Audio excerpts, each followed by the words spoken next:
Welcome to the Salmon Runs YouTube. Enjoy the video. In this video, I will show how to start a Chevy Malibu with a key. Place the key in the ignition and keep your foot on the brake. Turn the key to the first position to power accessories, then continue to the start position until the engine fires. Release the key once the engine runs smoothly and watch gauges return to normal.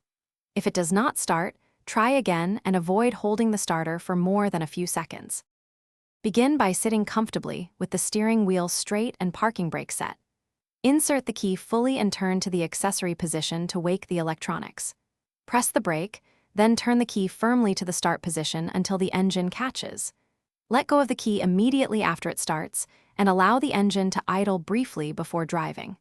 If the engine cranks but does not start, check fuel or spark before repeating the procedure. If your Malibu won't start, start with simple checks to save time.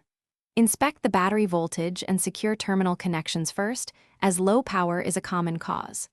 Listen for clicking noises, which often indicate a weak battery or faulty starter. Try a spare key if available to rule out key damage.